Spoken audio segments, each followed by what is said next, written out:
Imagine standing on the precipice of the wild world, your breath ghosting white in the bitter air, when you witness something that rips the fabric of natural law right before your eyes. This isn't folklore, not some half-whispered legend from the forgotten woods. This was the impossible reality facing Elias on a frosted Tuesday morning. He saw the cold brutality of survival, yes, but he also saw a terrifying, confounding exception. Before we follow Elias deeper into the shadows, before we uncover the incredible truth behind the pig that walked with wolves, and trust me, the consequences of this discovery will absolutely shatter your perception of nature, please take a moment, hit that like button, and subscribe. You need to see how this story ends. We are talking about the very definition of predator and prey, reversed and rewritten in the harsh language of the northern wilderness. A creature bred for the safety of the barn, intended solely for the butcher's block, somehow nestled into the fiercest family unit the mountains could offer. How did this happen? How had a piglet not just survived the pack, but been accepted by them? And why, when Elias, a man who thought he knew every hidden law of the forest, stood watching, did he feel a primal terror that went far beyond mere biological fear? He felt fear of the impossible, fear of an order misunderstood. Elias was a man shaped by hard seasons and solitude. His farm clung to the edge of the Tundra National Forest, a boundary where civilization grudgingly gave way to endless, untamed pine and unforgiving rock. He didn't just live on the land, he was a silent partner to its merciless rhythm. He understood the wolf pack that roamed his boundaries, recognizing their howls like distant neighbors, respecting their territorial lines with iron discipline. They were silver shadows, essential to the ecosystem, lethal to anything that faltered. He had ventured out further than usual that day, checking fence lines damaged by a late-season storm, his focus tight on the mundane details of repairs and maintenance. The first sign was not sound, but absence. The woods were too quiet, the small birds frozen still in the bare branches, holding their breath. Elias instinctively lowered himself behind a ridge of shale, his hand resting on the knife holstered at his hip, waiting for the inevitable movement of the hunters. And then they came. Silent and graceful, moving with that devastating economy of motion only apex predators possess. 6 wolves thick-coated against the deep chill, their eyes the color of amber ice. The alpha, unmistakable with his deep chest and cautious stance, led the line. Elias counted them, marking their position, ready to let them pass. This was normal. This was the routine he had followed for 20 years.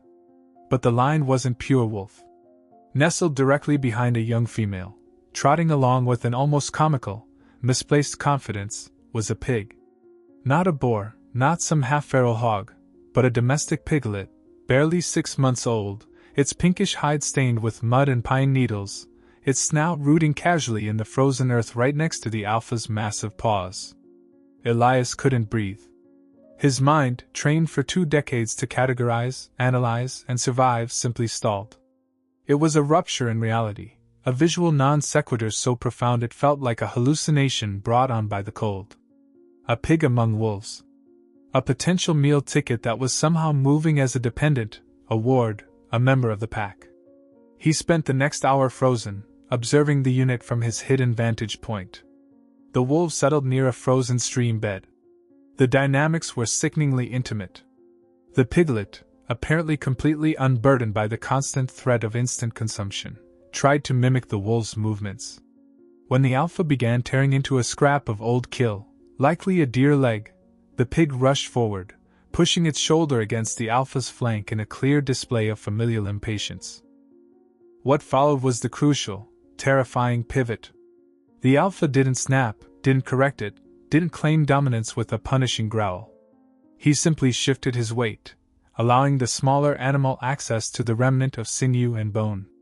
The pig snuffled happily, chewing its prize, occasionally nudging the alpha's muzzle as if asking for approval. The other wolves ignored it, their posture relaxed, their acceptance absolute. The questions coiled in Elias's gut like frigid snakes. Was this a temporary oddity? Had the pig somehow imprinted on them when it was too young to be identified as prey? Was it a psychological trick played by the wolves, a long game of fattening the helpless guest? Or was this something far stranger, a deep, emotional connection that transcended the evolutionary divide? Elias knew the danger of anthropomorphizing the wild, yet what he saw defied every textbook on canine behavior. He couldn't leave it. He spent the next 2 days watching. He risked the wrath of the wolves, hiking miles in deep snow, setting up makeshift blinds just to observe the improbable coexistence. He saw the small, dust-colored pig huddle against the body of a juvenile wolf during the coldest parts of the night. He saw the alpha use its body to shield the piglet when a massive crow tried to land too close to the pack's resting spot. The pig was not a hostage, it was family. This realization brought Elias not comfort, but a spiking dread. The pig was utterly protected by this specific, isolated pack. But if anything happened to the pack, or if the pig wandered, or, the most dangerous possibility, if another rival pack intersected their territory, that acceptance would vanish instantly. The pig was a liability to the wolves in any confrontation, a weakness that would be exploited, and a quick, easy meal for any outside predator. The life it was living was a statistical impossibility, maintained by a razor-thin margin of safety. The tension became unbearable. Every breath the pig took was borrowed time, and Elias felt a crushing weight of responsibility settle upon him. He was the only human who knew. He was the only one who could intervene. But intervention meant crossing the definitive line, stealing a ward from the fiercest guardians in the forest. Remember the first shock of seeing the pig walking among those shadows?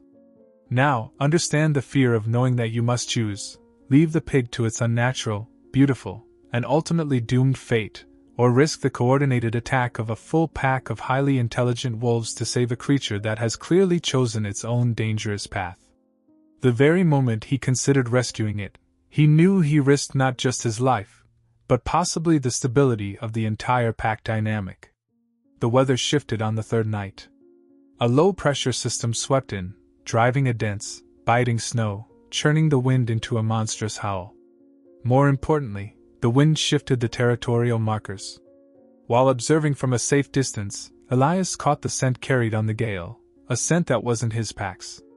It was the sharp, metallic tang of a foreign male, marking territory far too close to the stream bed. This was the crisis point. Elias knew the wolf politics. His pack, the stream pack, was tolerant, even nurturing toward the pig.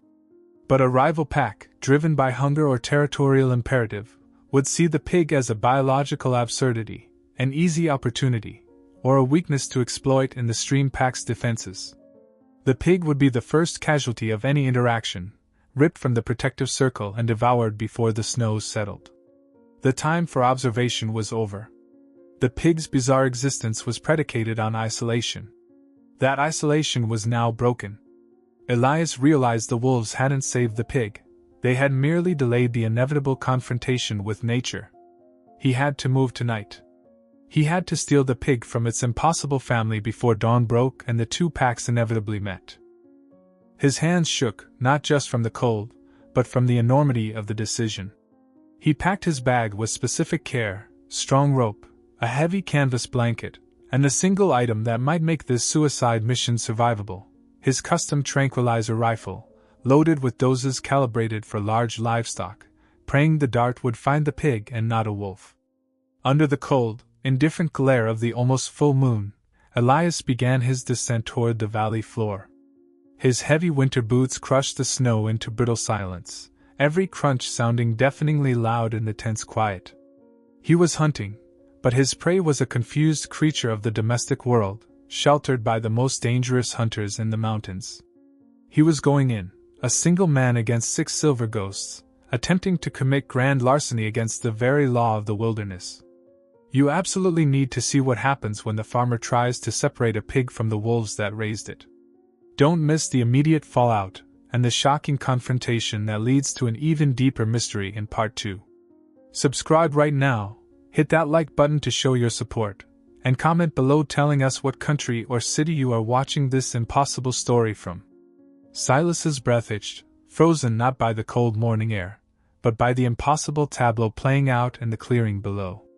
If you have ever felt your reality snap, shattering into pieces that refuse to fit back together, then you understand the terror that gripped this old man.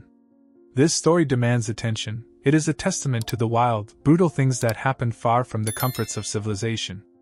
Pause right now, make sure you have subscribed and liked this video, because what you are about to witness is the true, desperate heart of the wilderness, and we are just getting started. The piglet, small and shockingly pink, was not merely standing near the wolves. It was nestled against the flank of the largest alpha male, a giant beast whose eyes, usually burning with predatory hunger, seemed instead to hold a strange, weary patience. Why wasn't the pig running? Why wasn't it bleeding? The answer lay in the silence, a heavy, unsettling silence that swallowed the usual sounds of the forest, magnifying the absurdity of the vision. It was a picture painted in defiance of instinct, a living contradiction that clawed at the foundations of Silas's hard-won understanding of survival. Silas, clutching the rough bark of the old pine, felt his knees tremble. He was a man accustomed to the savage logic of the mountains. He had faced cougars, tracked bears, and understood that life here was simple: eat or be eaten. But this spectacle defied all natural law, spitting in the face of the brutal, elegant design of the food chain. The light was weak, filtering through the dense canopy, casting the scene in shades of gray and deep shadow, making the pink softness of the piglet an even more jarring contrast against the matted, dark fur of its companions, the Shadowrunners, notorious for their intelligence and absolute ferocity. They never left scraps. They never played. Yet here they were, seemingly resting, their watchful eyes scanning the perimeter, treating the little piglet like kin. The conflict was no longer between predator and prey. The conflict was internal, housed within the farmer's rigid skull. Was this a trick of the light? A starvation hallucination? The sheer impossibility of the moment made him question his own sanity.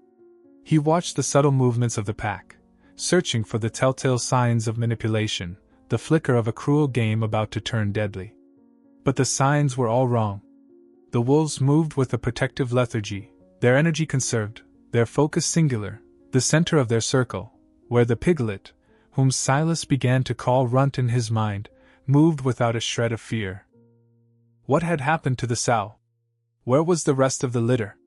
And crucially, why would the cruel mathematics of the wild allow this one aberration to survive? These were the questions that tightened the knot in Silas's stomach, pushing him closer to the precipice of belief. He had to see the truth, driven by a terrible, magnetic necessity that overrode the deep-seated survival instinct screaming at him to flee. He began his agonizingly slow creep down the slope, taking immense care to keep the wind in his favor, yet knowing that the wolves, creatures of supreme awareness, would know of his presence long before he reached them. They noticed him instantly, a flicker of ears, a low, guttural warning rumble that vibrated through the earth and up into Silas's heavy boots. But they didn't flee, and they didn't immediately attack. Their defense posture was centered, not on the farmer, the obvious threat, but around the small creature in their midst. One young wolf, impulsive and lean, took a hesitant step towards Silas, mouth slightly parted, displaying teeth like polished ivory. It was an instinctive response, a challenge.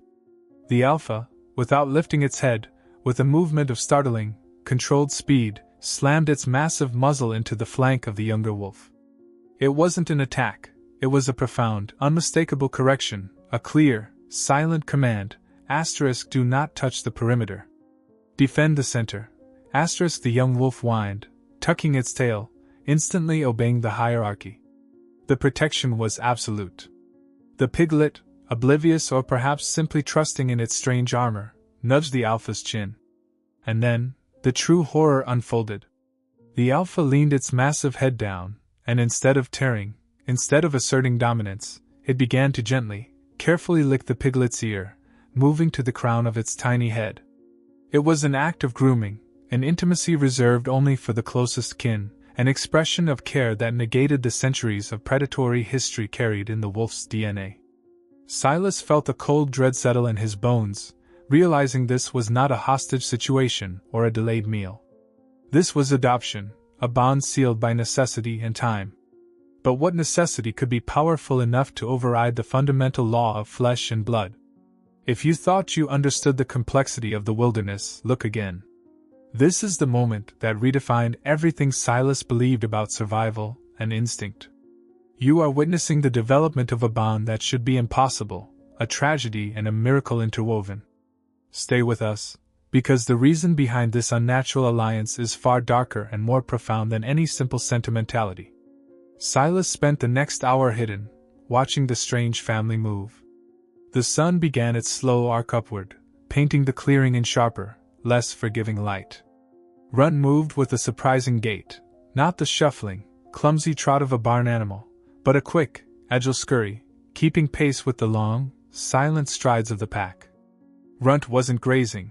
Runt was following the wolves to their recent kill site, a place usually avoided by creatures of such soft vulnerability. When they reached the spot, the pack tore into the carcass of a deer. The sounds were brutal, the tearing of tendon and the crunch of bone echoing the savage truth of their existence. Silas braced himself for the inevitable moment when hunger would overwhelm affection, when the scent of blood would awaken the final, decisive instinct. But the wolves, sensing the piglet's approach, yielded the choice cuts. More shockingly, the alpha carefully pulled loose a piece of rich, warm muscle, dragging it away from the main carcass, and nudged it towards Runt. The piglet, not capable of tearing like the wolves, accepted the offering and swallowed it whole, a perfect, efficient lump of protein. Runt was surviving not through cunning, but through the consistent, generous provision of its terrifying protectors. It was thriving. As the wolves settled for their midday rest, satiated and watchful, the alpha turned its scarred flank towards Silas, seemingly oblivious to the farmer's hidden gaze. It was then, in the angle of the sun, that Silas saw the injury that changed everything. It wasn't a fresh wound, but a massive, jagged, poorly healed scar stretching from the shoulder down the ribcage. It looked like the ruin left by a grizzly bear, an injury so severe it should have crippled the alpha, slowing the pack and sealing its fate. The wolf moved stiffly, pain etched into the very tension of its massive shoulders. But the scar was secondary to the chilling pattern. Running his eyes over the whole pack, Silas saw it. Almost every member carried a deep, old wound, signs of battles fought not just for survival against the deer and the elk, but against something truly massive, something capable of inflicting lasting damage. These wolves were damaged, survivors of a catastrophic event, a fighting force severely compromised. Then Silas noticed the way the piglet settled. Runt wasn't just fed, Runt was used.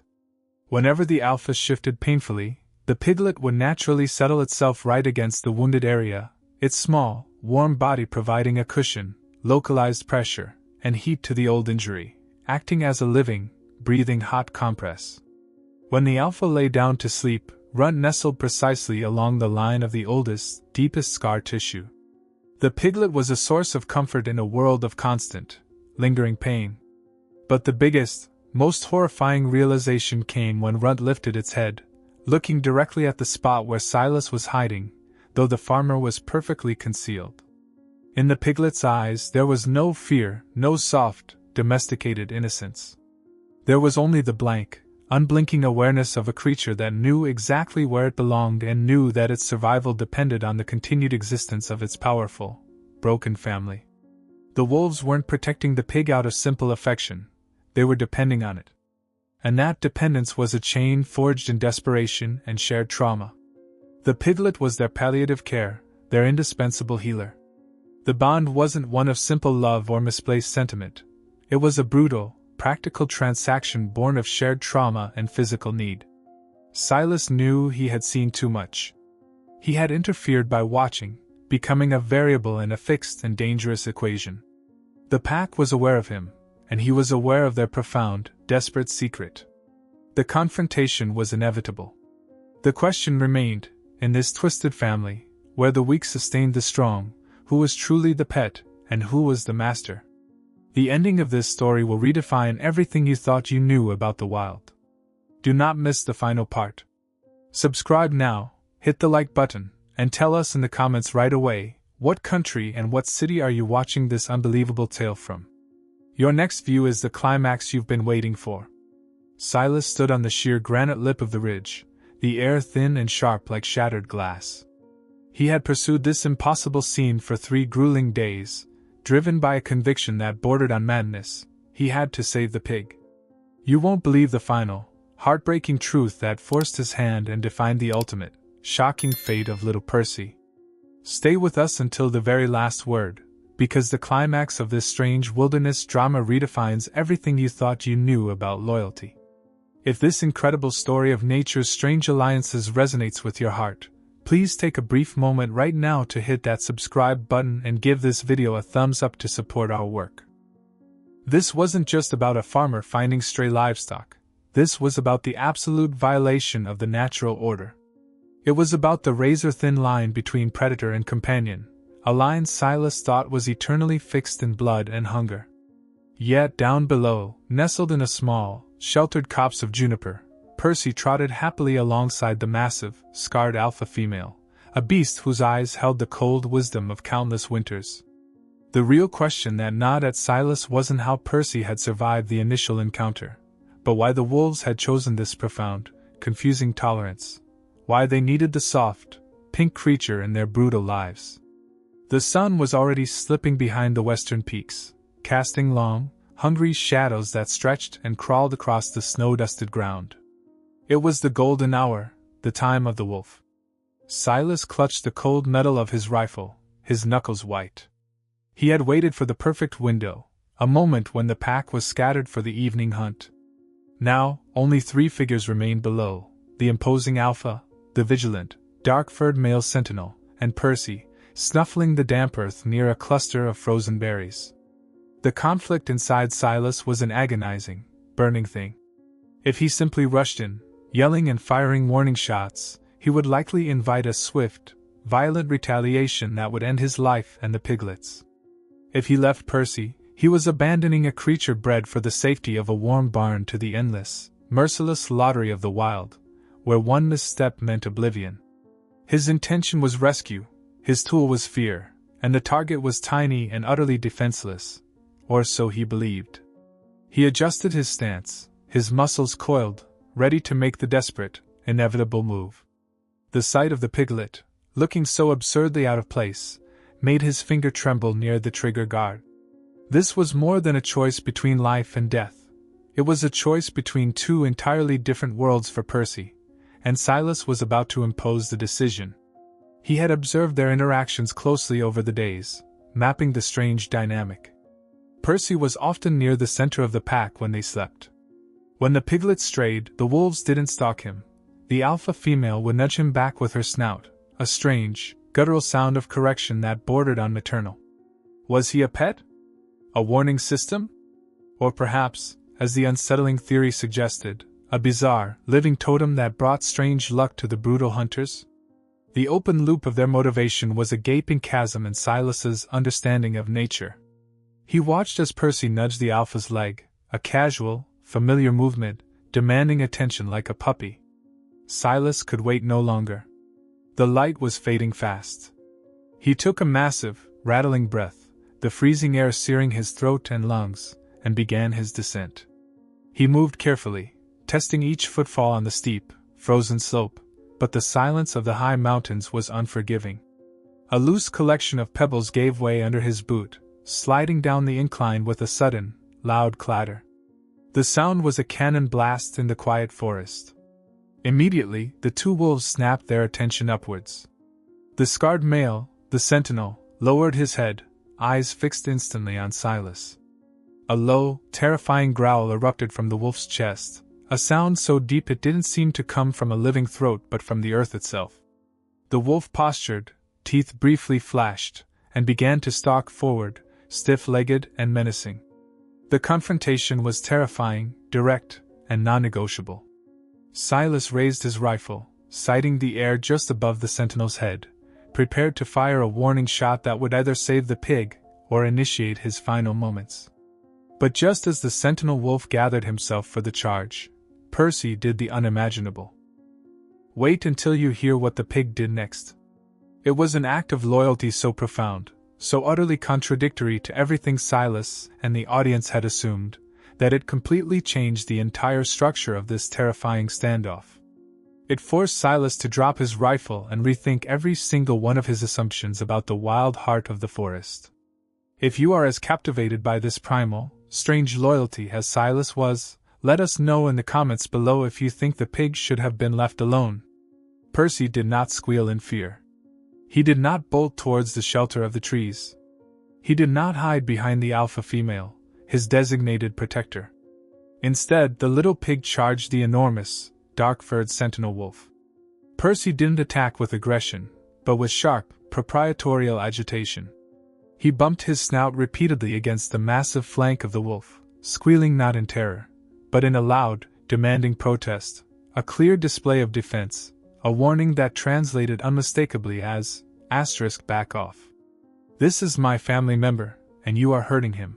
The pig was actively defending the wolf from the human intruder. A cold, horrifying clarity washed over Silas, banishing the heat of fear and the adrenaline of the planned rescue. This was not a creature yearning for freedom. This was a creature defending its territory and its kin.